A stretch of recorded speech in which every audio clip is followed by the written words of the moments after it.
यानी एक वो जो मतलब दो सिंगुलर प्रोनाउंस या सिंगुलर सब्जेक्टिव के रूल्स जिनमें सिर्फ हम सिंगुलर सब्जेक्टिव वर्ड इस्तेमाल करते हैं। एक 2-3-1 जो जो पॉजिटिव या प्लेजेंट मीनिंग देता है, 1-2-3 जो अनप्लेजेंट मीनिंग देता है, ठीक है ना। दो ये थे और उन दोनों को मिलाकर हमने रखा लास्ट कंडीशन जो थी ना थर्ड। देखो थर्ड में ऐसा क्यों, मतलब थर्ड में ऐसा क्यों, जो कलम में थर्ड रूल पड़ा है जिसमें वी यू एंड दे तीनों प्लूरल हमने रखे, तो ऐसा क्यों कि थर्ड रूल के अंदर माना जो प्लूरल सब्जेक्टिव वर्ड्स है उनमें प्लेजेंट अनप्लेजेंट दोनों क्यों? इसीलिए क्योंकि 2-3-1 या 1-2-3 दोनों के प्लूरल ये, ठीक है ना। देखो 2-3-1 जो है ना, 2-3-1 का जो की जो सीरीज है, सीक्वेंस है, यानी यू ई शी और आई, ठीक है ना। इनका प्लूरल क्या है? इनका प्लूरल देखो, वी प्लूरल है आई का, दे प्लूरल हो गया ही शी इट इन सबका, ठीक है। और यू प्लूरल मतलब खुद ही प्लूरल है। तो इसका देखो प्लूरल जो था ना, मतलब ये जो हमने सीरीज पढ़ी 2-3-1 वाली या 1-2-3 वाली, ठीक है, हमने ये सिंगुलर के लिए यूज किया। सिंगुलर देखो मैं समझा रहा हूँ, थोड़ा समझा के फिर चलते आगे पढ़ते हैं। ये सिंगुलर सब्जेक्ट की कॉम्बिनेशन है जो हमने एक साथ सेट की, ठीक है। अच्छा ये आपको मीनिंग दे रही थी पॉजिटिव की, ये यानी पॉजिटिव की, ये नेगेटिव की, राइट। अच्छा फिर हमने ये हमारा फर्स्ट रूल था, ये हमारा सेकंड रूल नंबर 3 में 1-2-3 जो हमने लिखे वो थे प्लूरल, ठीक है, प्लूरल। अब देखो पॉजिटिव मतलब पॉजिटिव नेगेटिव दोनों की, मतलब पॉजिटिव इसका और नेगेटिव इसका, ये दोनों सिंगुलर, इन दोनों का सिंगुलर जो है वो प्लूरल है इधर। इन दोनों का जो ये जो सिंगुलर है इसका प्लूरल काउंट किया हमने, पहले बताओ, मतलब इसका और इसका प्लूरल कहाँ है? 1-2-3 में मतलब ये देखो प्लूरल है, ये देखो प्लूरल है, ये देखो प्लूरल है। किसका प्लूरल है? इन दोनों का, मतलब इसका और इस दोनों का प्लूरल ये हुआ। तो ये प्लूरल इसका प्लूरल हुआ और इसका मतलब क्या है? प्लूरल या पॉजिटिव, ठीक है। इसका भी ये प्लूरल है तो इसका क्या है? नेगेटिव यानी अनप्लेजेंट। तो इसीलिए हमने यानी प्लूरल में प्लेजेंट और अनप्लेजेंट इसीलिए रखा है क्योंकि ये सिंगुलर है, ये सिंगुलर है, इन दोनों का प्लूरल ये, ठीक है। तो प्लूरल में दायरे ये भी आ जाता है, ये भी आ जाता है, यानी 1 और 1-2, तो ये दोनों देखो इसके अंदर आ गए। तो आई का प्लूरल देखो, आई का प्लूरल भी, यू का सेम सिंगुलर प्लूरल सेम रहता है। इधर थर्ड पर्सन जो सिंगुलर है उसका प्लूरल दे हो गया। तो ये हमने कल जो वो लास्ट रूल पढ़ा था, ठीक है। बड़ा ये आपको पता नहीं कितनी बात समझ में आई, मैंने मतलब इसको अपने तौर पर बताया है। ये जरूरी नहीं है कि ये सब आप समझे, एक दो स्टूडेंट या कुछ स्टूडेंट जरूर समझे होंगे। मैंने ऐसा कुछ नहीं कहा, मैंने कहा ये सिंगुलर स्ट्रक्चर है और ये जो अल्फाज लिखे हुए हैं ना, मतलब ये यू ही शी या आई, ये सिंगुलर है, इसको हमने प्लूरल किया है ये। तो प्लूरल में देखो हमारी पॉजिटिव और नेगेटिव दोनों देखो इसीलिए आती है क्योंकि इन दोनों का, क्योंकि ये भी सेम वर्ड है, सीरीज चेंज है, ऑर्डर चेंज है, लेकिन अल्फाज देखो सेम है, ये अल्फाज और ये दोनों अल्फाज सेम, इन दोनों को प्लूरल करके रखा है। प्लूरल में मतलब दो होने चाहिए, तो एक ये पड़ा दूसरा ये पड़ा, दोनों प्लूरल होते, प्लेजेंट अनप्लेजेंट इन दोनों का अंदर रख लिया। कल हमने ये रूल पढ़ा था, पढ़ाया था, एमसीक्यू भी करवाया था इसके ऊपर, ठीक है, हो गया। चलो आज देखो हम जो पढ़ेंगे, आज जो हम पर्सनल प्रोनाउंस के जो हमारे सब्जेक्टिव वर्ड्स के केसेस हैं उनके अंदर जो हम डिस्कस करेंगे, पर्सनल प्रोनाउंस के अंदर जो सब्जेक्टिव केसेस है वो हम इस्तेमाल करेंगे या यूज करेंगे कंपैरिजन के साथ, यानी जो कंपैरेटिव डिग्री होती है या पॉजिटिव डिग्री जो होती है एडजेक्टिव की, उसके साथ हम कौन से जो प्रोनाउंस इस्तेमाल करें, सब्जेक्टिव प्रोनाउंस इस्तेमाल करें या ऑब्जेक्टिव प्रोनाउंस इस्तेमाल करें, जो कंपैरिजन होती है ना उनमें कौन सा इस्तेमाल करें। यानी फॉर एग्जांपल हम इधर देखो एक वर्ड या इधर 3 ऑप्शंस लिखते हैं, जैसे देखो एक हम लिखते हैं he is fast हमने लिखा, ठीक है। दूसरा लिखा हमने I am fast, ठीक है, ये दूसरा लिखा। और तीसरा मैंने लिखा he is fast। 3 मैंने देखो ये एग्जांपल्स मैंने दे दिए, ठीक है। हम कंपैरिजन की तरफ जाते हैं कि जब इसको आपस में कंपेयर करें, बना इधर तो हमने कोई कंपैरिजन नहीं किए कि ही इज फास्ट ये तेज है, मैं तेज हूं या मैं तेज हूं, ये मीनिंग हो गई, ठीक है। दोनों में देखो ये इधर हमने सब्जेक्ट लगाया, इधर सब्जेक्ट लगाया, और इधर देखो हमने ऑब्जेक्ट लगाया। मैं आपसे पूछूं, मुझे बताओ इन तीनों में से ऐसा कौन सा थोड़ा स्ट्रेंज सेंटेंस है जो हमें सही नहीं लग रहा है, ठीक है। लास्ट वाला देखो, लास्ट वाला यानी इनकरेक्ट है, क्योंकि ऑब्जेक्ट के साथ हम वर्ब नहीं लगाते, तो ये वाला सेंटेंस हमें सही लग रहा है, ये सेंटेंस सही। अब इन दोनों को जब हम जाकर कंपेयर करेंगे और किसी एक को हम ये मतलब बोलेंगे कि एक जो है वो दूसरे से तेज है या बराबर भी हो सकता है, ठीक है। बराबर भी मतलब ये लिख सकते हैं कि बराबर भी मतलब हो सकते हैं, इक्वल भी हो सकते हैं, इनइक्वल भी हो सकते हैं, दोनों बातें हो सकती है, ठीक है। मतलब बराबर भी हो सकते हैं। तो अभी देखो जैसे लिखा हुआ है सब्जेक्ट के फॉर्म में लिखा हुआ है, जैसे लिखा हुआ है सब्जेक्ट के फॉर्म में लिखा हुआ है, लेकिन जब हम इधर लेकर आते हैं तो हम पता है कौन सी गलती करते हैं। हम ये लिखते हैं इसको ऐसे, ही इज फास्ट एज मी, हम बोल देते हैं, ठीक है। हम ऐसा करके और ये करेक्ट कर देते हैं। भाई अभी आपने खुद ने इनकरेक्ट करवाया, मैंने जब इधर मी लिखा तो आपने कहा सर ये दोनों ऊपर वाले सही है और ये लास्ट वाला सही है, क्योंकि लगता नहीं है। लेकिन जब हम इधर लेकर आए तो हमने कहा इज एज फास्ट एज मी, ये सही है। या अगर मैं इसको इस तरीके से लिखूं तो भी हम बोलेंगे ये better is faster than me, sir ये देखो सही है, ठीक है, ये सही है। तो कंपैरिजन जो होती है वो हमेशा एक जैसे अल्फाजों में होती है, मतलब जो सेम वर्ड्स हो उनके दरमियान होती है।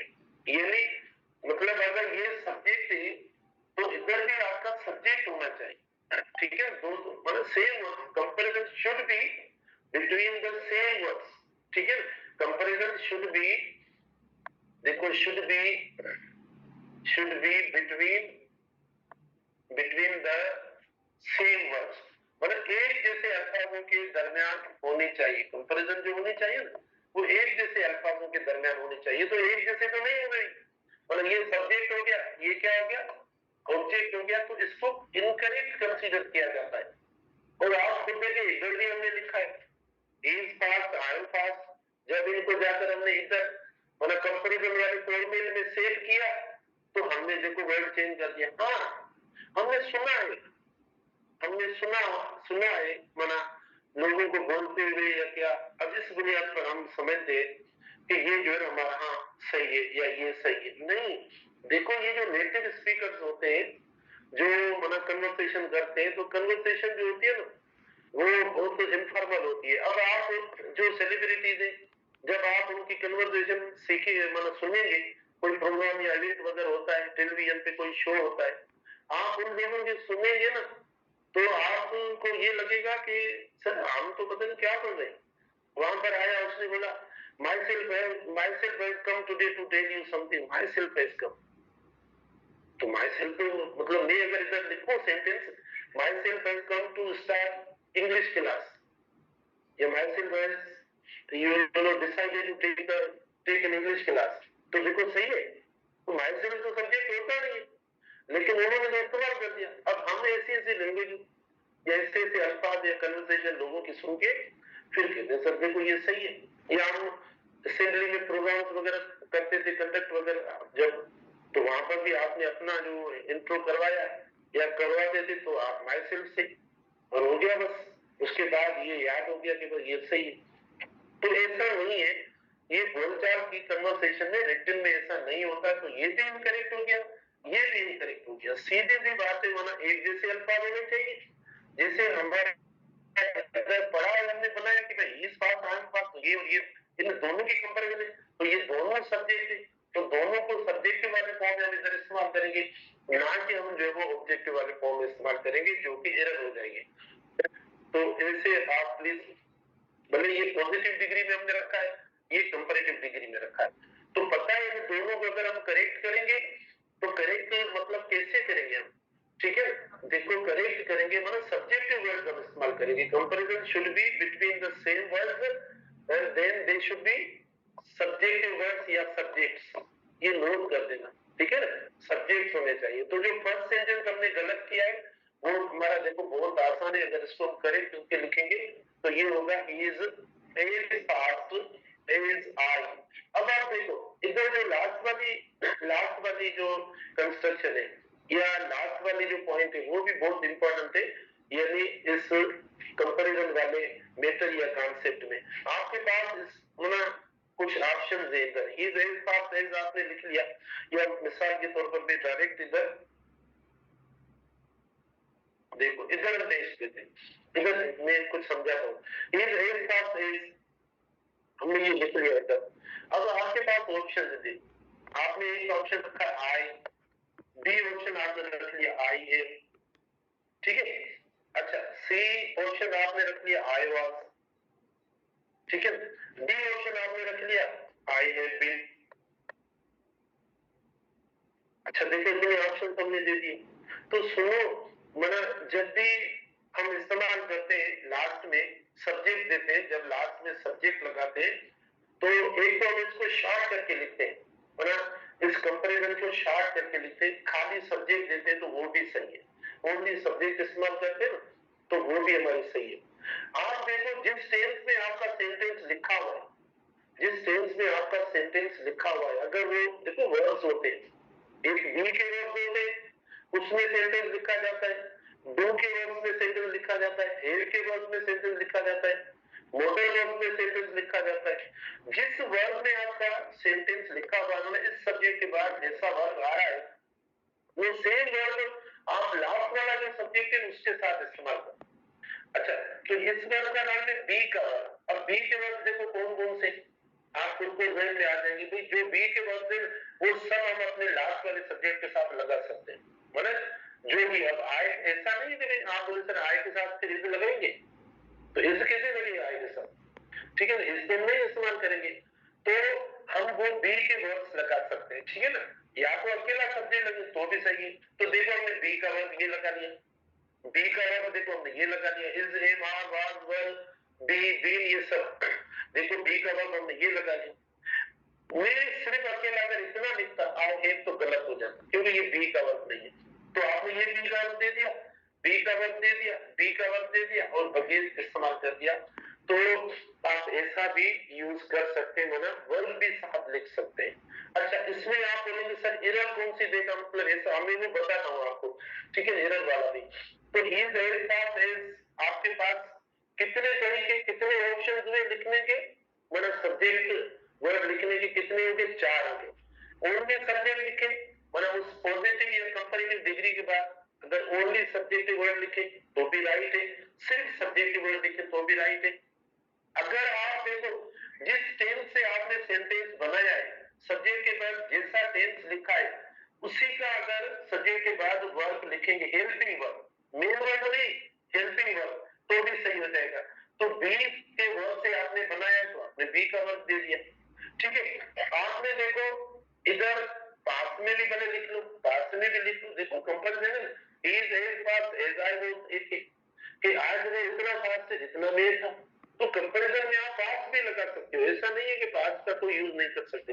तो आपने यू भी दे दिया और उधर बी बी मैंने ऐड कर दिया तो सही। तो जैसा वर्ब इधर होगा वैसा हेल्पिंग वर्ब आप यानी ओनली सब्जेक्ट भी लगा सकते हो, देखो ये ओनली सब्जेक्ट प्लस आप इसके बाद जो हेल्पिंग वर्ब है, यानी हेल्पिंग वर्ब कौन सा इधर ये जो है ना इसी का टाइप जो भी सेम कैटेगरी का सेम ग्रुप का हेल्पिंग वर्ब आप लगा सकते हो तो ये सही हो जाएगा। एक ये होगा। दूसरा देखो सेम हमने किया है, इसको भी आप इधर करें फिर उस तरफ चलते हैं। देखो इज फास्टर देन, ठीक है, देन। अब आपके लिए भी ये चारों ऑप्शन आप लगा सकते हो, ही इज फास्टर देन, ये वाला ऑप्शन लगा, ये वाला जो भी लगा चारों सही है। इज फास्टर देन ये सही हो गया।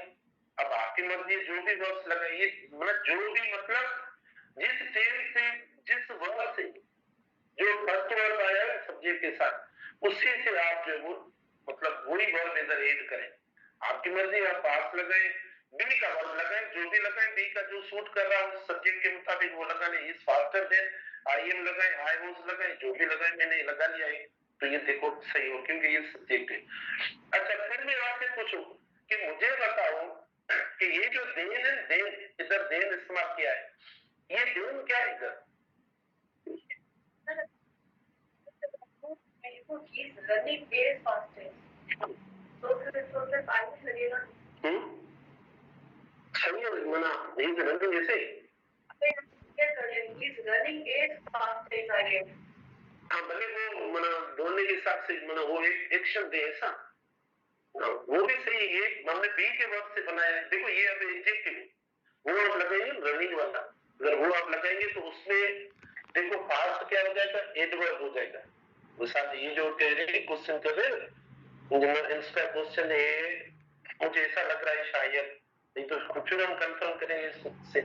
अच्छा ये देखो ये कहती है कि ही इज रनिंग, ऐसे इज रनिंग, अब हाँ is fast as I am, ठीक है तो ये भी सही है, is running as fast as I am, तो ये भी सही है। ये तो भाई हम जैसे हम कहते हैं कोई काम में या मतलब पढ़ाई में किसी एक्शन में कोई फास्ट होता है तो हमने एडजेक्टिव बी के वर्ब के साथ आप मतलब कोई वर्ड इस्तेमाल करते हैं वो एडजेक्टिव हो जाता है, ये एडजेक्टिव हो गया। कंपैरिजन जो होती है डिग्रीज जो बनती है दो पार्ट्स ऑफ स्पीच की बनती है, एक एडजेक्टिव की दूसरा एडवर्ब की बनती है, दो, इसके अलावा किसी दूसरे वर्ड की डिग्रीज हम नहीं बनाते, एडजेक्टिव की बनाते या एडवर्ब्स की बनाते, ठीक है ना। इधर देखो ये एडजेक्टिव हो गया, इधर देखो ये आप जो एडवर्ब के तौर पर आ रहा है क्योंकि ये जो है ये एक्शन वर्ब है, तो एक्शन वर्ब के साथ आप जो वर्ड लगाएंगे वो एडवर्ब होगा। जैसे मिसाल के तौर पर देखो she runs fast, she runs fast, मतलब सिंपल सा सेंटेंस है, ये टॉपिक नहीं है, मैं थोड़ा समझा देता हूँ आपको। देखो ये पढ़ा आपने लगा दिया she runs fast, तो ये फास्ट क्या हुआ, एडवर्ब, क्योंकि ये वर्ब जो है एक्शन दिखा रहा है दौड़ने का। अगर इधर आप कहते हो इसको she runs faster than her sister, ठीक है तो भी ये एडवर्ब है क्योंकि ये जो वर्ड है एक्शन वर्ब है। बी के वर्ब के साथ एडवर्ब नहीं लगेगा, बी के वर्ब ना भले इस बात से ये शी वर्ब के साथ आप लगाएंगे क्या, एडवर्ब इस्तेमाल करेंगे। तो बेटा देखो मैं आपसे पूछ रहा था कि ये देन क्या है, जल्दी जल्दी बताओ, शाबाश। कंजंक्शन है, ये प्रीपोजिशन नहीं है, हमने से कई इसको समझते हैं ये प्रीपोजिशन है। प्रीपोजिशन सब्जेक्टिव वर्ड्स के साथ नहीं लगता, प्रीपोजिशन किसके साथ लगता है, ऑब्जेक्टिव वर्ड्स के साथ लगता है, ठीक है ना, मतलब इसके बाद ऑब्जेक्टिव वर्ड आना चाहिए तो फिर हम बोलेंगे कि ये प्रीपोजिशन है, लेकिन ये कंजंक्शन है। फिर देखो सब्जेक्ट लगा, सब्जेक्ट के बाद देखो वर्ब बड़ा पूरा क्लॉज आ गया, तो कंजंक्शन का काम ये होता है कि दो क्लॉज को कनेक्ट करना, तो इधर देन जो है ना ये कंजंक्शन के तौर पर आया, ये कंजंक्शन है। अब एक और उधर देता हूँ, इधर कोई मसला नहीं है, जल्दी बताओ। हाँ इधर आपकी मर्जी है, मैंने कहा is running as fast as I am as I was, ठीक है, और एज आई हैव बीन, मतलब जिस वर्ब से आपने बनाया है आप मतलब वो वर्ब्स का प्रेजेंट का फॉर्म या पास्ट का आप कोई भी लगा सकते हो, लेकिन सब्जेक्ट को देखकर जैसा सब्जेक्ट होगा वैसा वर्ब वही देना, कोई और इनकरेक्ट वर्ब मत देना बी का, जैसे is running as fast as I are, sir आपने कहा कि बी का वर्ड लगा तो हमने लगा दिया, वही जो सब्जेक्ट की रिक्वायरमेंट होगी वो लगे, ठीक है। तो देखो इसमें आज अभी जो हम पढ़ रहे हैं कंपैरिजन पढ़ रहे हैं, कंपैरिजन में हम कौन सा जो वो वर्ड इस्तेमाल करें, सब्जेक्टिव करें या ऑब्जेक्टिव करें, तो कंपैरिजन के लिए एक स्टेटमेंट ऊपर दी हुई है कि यानी सेम अल्फाज होने चाहिए, तो सेम अल्फाज आपका जब सेंटेंस शुरू होता है सब्जेक्ट से तो सीधी सी बात है तो आपको सेम वर्ड रखना पड़ेगा लास्ट में, तो वो भी आपको सब्जेक्टिव रखना पड़ेगा, ना कि आपको ऑब्जेक्टिव रखना पड़ेगा। तो ऑब्जेक्टिव वाला आप टेस्ट के अंदर रखेंगे तो गलत हो जाएगा, वो कंपैरिजन आपकी पॉजिटिव हो या कंपैरेटिव हो, तो इन दोनों सेंटेंस को हमने इनकरेक्ट किया इन बुनियाद पे, इस बुनियाद पे कि सेम वर्ड होने चाहिए। तो हमारा सेंटेंस जब सब्जेक्ट से शुरू होता है और वर्ब उसको मिलता है तो हम कैसे यानी ऑब्जेक्ट रखकर और सेम बोलेंगे, दोनों डिफरेंट हो जाएंगे। इसीलिए ये जो गलत हुए, दोनों सेंटेंस हमारे इधर गलत हुए, इसीलिए गलत हुए क्योंकि ये और ये दोनों सेम नहीं हो रहे थे। तो हमने देखो अब सेम है ना, दोनों सब्जेक्ट होने चाहिए। ऐसा नहीं है कि he is as fast as he, क्योंकि सर सेम तो ऐसे होना चाहिए, या she is faster than she, सब सेम तो ऐसे होने चाहिए। मैं ये नहीं कह रहा, मैं कह रहा हूँ सब्जेक्टिव वर्ड्स होने चाहिए। फिर आपके पास लिखने के मुख्तलिफ तरीके, जो लास्ट वाला सब्जेक्ट है ओनली सब्जेक्ट लिखे तो भी गलत है। सब्जेक्ट प्लस जिस टेंस से आपका सेंटेंस स्टार्ट हुआ है वो वाला हेल्पिंग वर्ब लिखेंगे तो भी सही है, मेन वर्ब नहीं, मेन वर्ब मत लिखना। जैसे मैं एक और अर्थ देता हूँ, सेंटेंस में एक्शन वर्ब का जैसे I have been this again, हाँ I have been this again ना, क्योंकि ये देखो बी का वर्ब है ना, तो आपको मतलब बी का कोई लगाना पड़ेगा, एक खाली ना लगाए, ये दे दिया मैंने, देखो ये सारे सेम के सेम इधर रख लो। कौन सा हमें कंटिन्यूस होना है, तो हमें क्या लिखना है, मतलब हेल्पिंग वर्ब लिखना है, तो पूरा मतलब कंटिन्यूस टेंस हमने किससे बनाया है, मतलब ये देखो कि कंटिन्यूस टेंस जो हमने बनाया है वो किस वर्ब से बनाया है, बी का वर्ब ही, मतलब इज से बनाया है, ठीक है ना, मतलब बी का वर्ब। अब इसके और कौन से वर्ब जिससे कंटिन्यूस टेंस बन सकता है, वर्ब से बन सकता है, वर्ब से बन सकता है, हैव बीन से बन सकते हैं, जैसे I have been teaching you for 10 या 15 months, have been teaching you, ठीक है, परफेक्ट कंटिन्यूस हो गया। तो ये बी के वर्ब लगाकर हम मतलब ऐसा सेम से बना सकते हैं। इसीलिए कहते हैं कि ये क्यों लगा है, क्योंकि इनसे आप मतलब ऐसी स्ट्रक्चर सेम बना सकते हैं, तब हम जो सब्जेक्ट के बाद दे रहे हैं, ठीक है। तो आगे के लिए हम एक और मैं देता हूं इधर, आवाज न करें, आवाज न,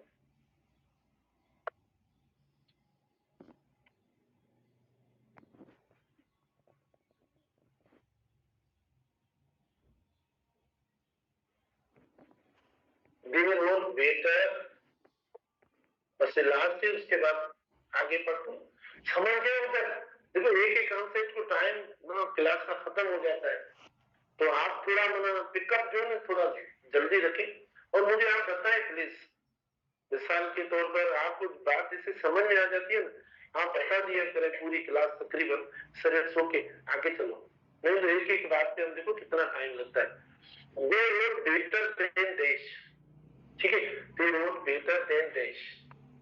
अब ऑप्शन ए हमारे पास है, देन वी आर, ठीक है, बी ऑप्शन है देन वी वर, सी, अच्छा उसके बाद है सी ऑप्शन है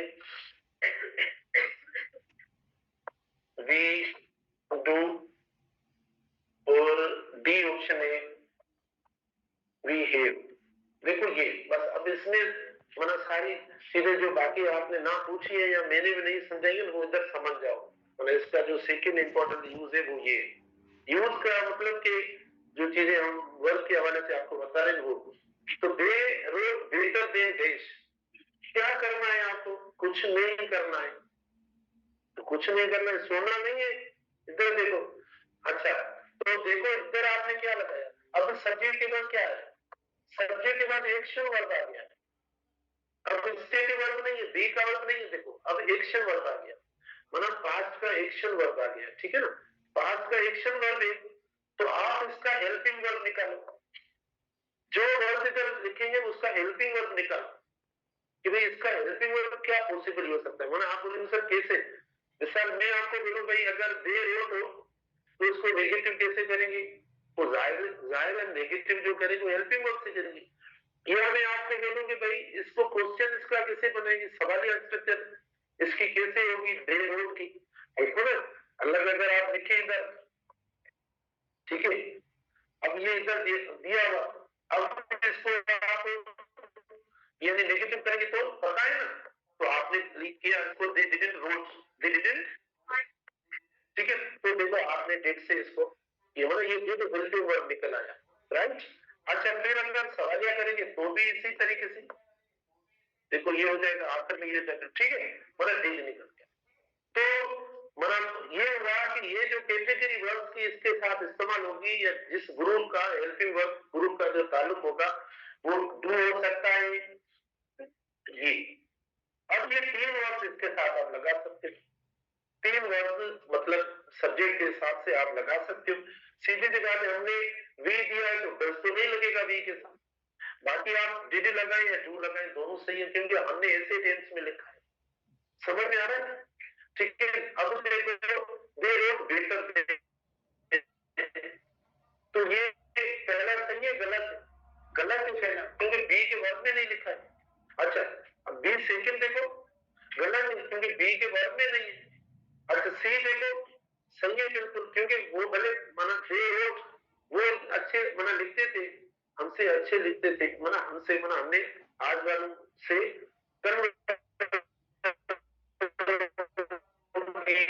वो पार्टन सर अच्छा था, आज जो थके हुए को ठीक है, तो आप परसों में बोलेंगे सर आज तो बिल्कुल दिल नहीं करता पढ़ने का, तो 6 दिन तो हम कुछ भी बना सकते हैं। तो बहरहाल ये देखो ये सही हो गया, और ये फिर कोई परफेक्ट टेंस का वर्ब हो गया, वर्ब की थर्ड फॉर्म अगर हो ना तो हम लगा सकते हैं इधर। तो समझ में आएगा? देखो मैं वापस एक लाइन में फिर वापस बता रहा हूँ बेटा, या तो इधर ओनली सब्जेक्ट लगा they wrote better than we तो भी सही है, लेकिन आप अगर सब्जेक्ट के साथ हेल्पिंग वर्ब ऐड करना चाहते हो तो यहाँ पर आपको टेंस को पहचानना होगा। जैसा टेंस होगा उसी टेंस का हेल्पिंग वर्ब लगाएंगे। मिसाल में इधर दे दो, बड़ा कोई डी ऑप्शन दे दो, देन वी रोट या रोट या राइट में लिखूं, इधर देखो they wrote better than we wrote, देखो ये रिपीटेशन हो जाएगी, ये वर्ब देखो सेम वापस आ गया, कभी नहीं होगा, मैंने ये भी गलत है। आप बोलेंगे सर सेम तो ये सेम है, तो ऐसा नहीं होगा, तो ये एक बात हो गई, समझ में आ गई बात? अच्छा तो यहाँ तक ये कंपैरिजन वाली बात हुई। अच्छा अब इससे आगे नहीं, मैं एग्जांपल्स नहीं दे रहा हूँ, मैं थोड़ी सी आगे कोई नया टॉपिक स्टार्ट करूँ। अच्छा उसके बाद देखो कभी पता है क्या होता है, मतलब एक सब्जेक्ट हमारे पास एक होता है, हमें पता नहीं पड़ता सब्जेक्ट एक होता है, लगना भी एक चाहिए, लेकिन उसके साथ साथ हम दो दो सब्जेक्ट दे देते हैं। जैसे मिसाल के तौर पर देखो, यानी डबल सब्जेक्ट्स जो होते हैं, डबल सब्जेक्ट्स हम यानी इधर देखो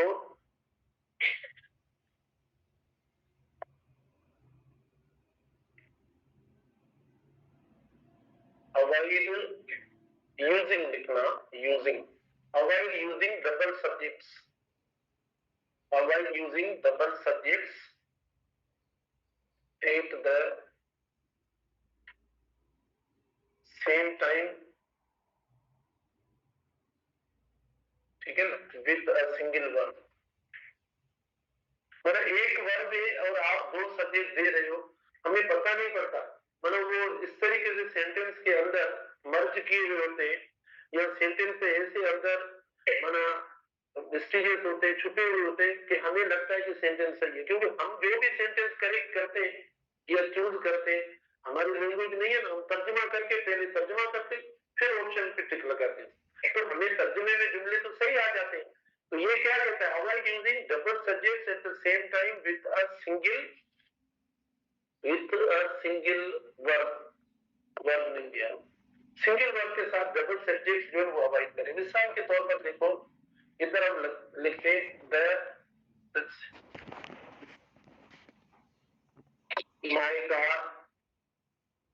माई कार इट इज, देखो my car it is parked outside, देखो बेटा my car it is parked outside, तो हमने देखो मतलब इस्तेमाल कर लिया, ठीक है, my car it is parked outside या my car that is parked outside, my car that is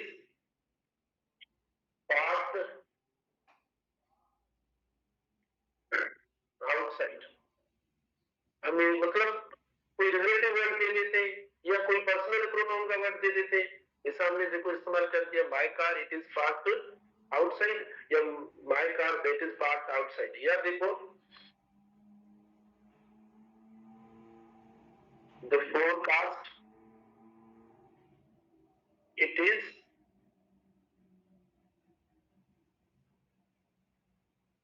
देखो the forecast it is predicted